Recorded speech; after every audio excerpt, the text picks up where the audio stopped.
Well, good Friday afternoon to you. Nice to be seeing you. I am Dylan Radigan. Thank you for joining us this afternoon. Today's big story, unfortunately, is the war against the war, or fortunately, perhaps. So around the world today, it's a tough news day on that front. Both our allies and our enemies are looking at the United States and once again shaking their heads with disgust. First, those appalling and outrageous pictures of 4 U.S. Marine snipers urinating on dead Afghan militants. But lest you've been in the theater of war, which I have not, I suggest you suspend, at least for the moment, judgment. Multiple investigations are underway, but Washington obviously has major PR damage control to do around the world. The backlash here at home and abroad, similar to what happened after the 2004 Abu Ghraib abuse pictures surfaced. Fingers at the same time being pointed at the United States government for possibly assisting the Israeli Mossad. They are being blamed for the assassination of an Iranian nuclear scientist in broad daylight in a drive-by bombing. The U.S. denies any role, but with the White House committed to preventing Iran from obtaining a nuke, does that mean that covert ops and assassinations are indeed on the table? And is that really what we're witnessing? Iran now hinting at possible revenge assassinations. Washington, meanwhile, also reportedly using back channels to threaten Iran to back down on their threat to close the Straits of Hormuz or face retaliation. This has all the earmarks of a red herring or saber rattling, although one never knows. You should know that we have two U.S. aircraft carriers positioned in the region, and a third one is on the way. So why do we care so much about the saber rattling over these straits? Well, it's a 35-mile waterway, and 20% of the world's oil flows through it every single day. Understand, shutting it off is suicide for Iran and the world, not likely a path of rational pursuit, although you never know. We start with two folks who know the region better than certainly I and than most of us. Lieutenant Colonel Anthony Schaefer from the Center for Advanced Defense Studies, and Iranian-American journalist Roya Hakakian, author of Assassins of the Turquoise Palace. We're going to hit a couple of places here, Tony, but let's start with the picture and the outrage and all the rest of it.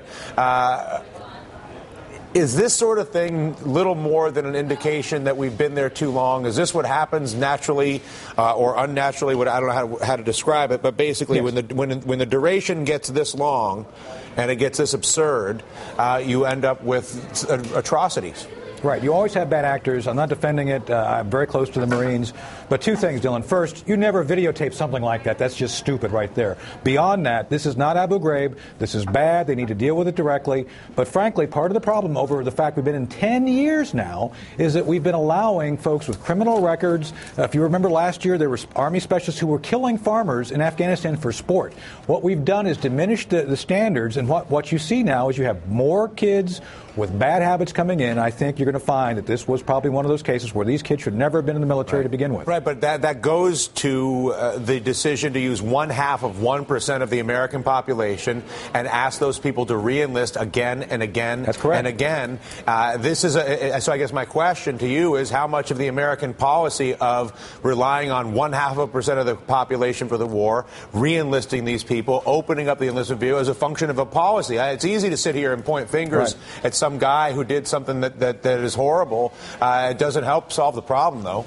Well, I think we got to go back to a pre-9/11 military, frankly. We could have done everything we needed to prevent 9/11, the debate from the day. But we got to get back to the level of where we can sustain military forces and actually go after our objectives.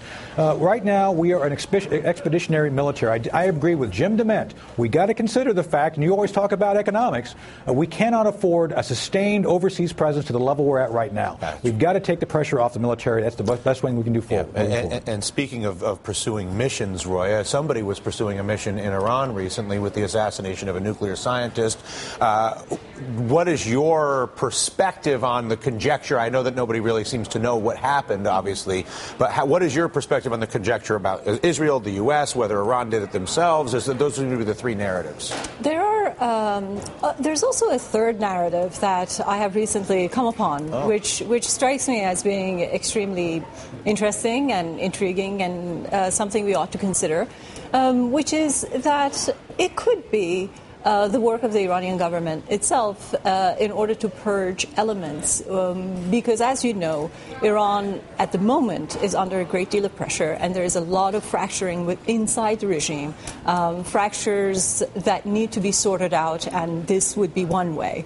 In absence of evidence that Iran has yet to present, while it points to the U.S. and Israel, the third possibility that I'm presenting could be one. Yeah. Let's talk about this covert operation. Tony, Sure. you were in covert operations. Let's just cut to the chase. Have you ever ridden a motorcycle and put a bomb on a car? No, we've done similar things with things we attach to things, but not that one. So with that said, I think, there's clearly something up with this. I agree with her assessment. I think we have to look at the fact and, frankly, leverage the fact that you have huge fractionalization within the Iranian government. In some ways, and I talked to an expert about this right before I went on the air, this expert I talked to said, look, the more pressure we put on the Iranians, the more they will double down against us and unify the people against us. So in some ways, this whole idea of poking them in the eye may be counterproductive to actually allowing these factions to go in, push the government out, and bring a reformist government to power. How much of Iran's political power, internally through your perspective, is supported by maintaining the enemy as outside of the country, whether it's America or anybody else, as a vehicle to prevent having to deal with the internal issues? Everything depends on that. I mean, there are a lot of fracturing within the regime at the moment, but all of them are united at the moment in the notion that the idea of war, the saber rattling, and the potential that a war could start is something that could extend the survival of the Iranian regime. Yeah, and you mentioned saber rattling. We have plenty of it right now around the Straits of Hormuz. Probably an increasingly more people probably learning about geography at this point in the Middle East than they have in a while. It's a narrow passage. A lot of oil goes through it. It's sort of the hot spot, if you will. We talk about hot spotting. If you wanted to really pick one place on the earth where you could intervene with oil supplies, that would be the spot. Your perspective on the saber rattling from both sides? Well, Iran's economy has suffered a blow in the last only a few weeks in a way that it has not suffered in the last 32 years. The currency, the Iranian currency, has dropped in its value by nearly 15%. And this has created a great deal of stress, not only on the ordinary people, but also on the regime. So in light of that, for the regime to say that it would shut down the Strait of Hormuz, it would be to shoot themselves in the foot, to say the least, because it would worsen a really ill economy at the moment. And I tend to agree with that perspective, Tony. The saber rattling is sort of easy to get people worked up, right. But if you put yourself in the chair in Iran, and I didn't even know about the 15% currency devaluation the past couple of weeks, it would be utter suicide for Iran to deprive themselves of the only flow of cash that they really have, and it's a massive one. And let's consider, they're doing what the North Koreans have always done very well, brinksmanship. It's not about actually doing things to prompt us to action. It's taking us up to that brink and then backing off. They are a net importer of gas. They can't refine it to meet their own requirements. And frankly, as she just pointed out, they would lose big time in any circumstance where that strait is not open to allow them to export the 20% or the one-third of the, somewhere in that percentage of oil out to actually have income coming in. They're all about maintaining power, Dylan. That's what the government there is trying to do. And if you look at it and understand it from that perspective, you'll understand everything else they're doing. So, Roya, in that context, what would you recommend to the people who watch this program, to those who have an interest in this? What should we know? What should we learn about the nature of those power dynamics so we can get better at sifting through the nonsense and understanding what's really going on? Well, there's a lot I could say, but let me start by saying that now that we're in the middle of an election year again, let's hope that in this round of elections that both the Republicans and the Democrats would be smart enough and would have learned their lessons from at least the last round of elections, that we should have a bipartisan position on the subject of Iran. In the last round of elections, if you remember, McCain and Obama had two diagonally opposed positions on the subject of Iran. And what would you suggest that would be? Let us agree that negotiations have not been helpful. Let us agree that we have come this far and that we should keep pressure on economically. Let us also agree that war with Iran is a bad idea. And that we have created this pressure, which is yielding in the kind of results that we haven't seen in 32 years. And let us hope that the next administration will move forward from this point.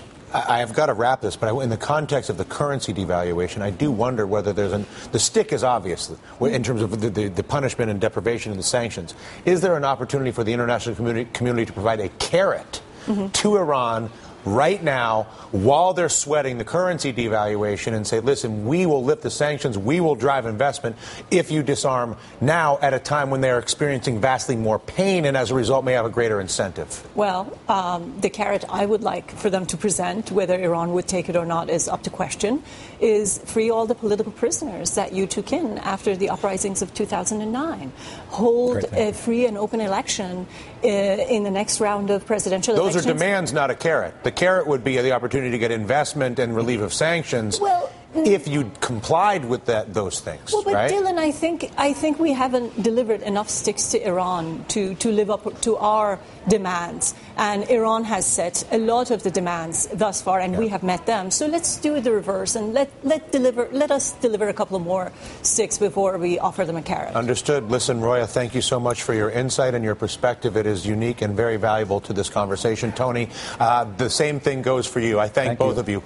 Tony Shaffer, Roya Hakakian, Roya's book, Assassins of the Turquoise Palace.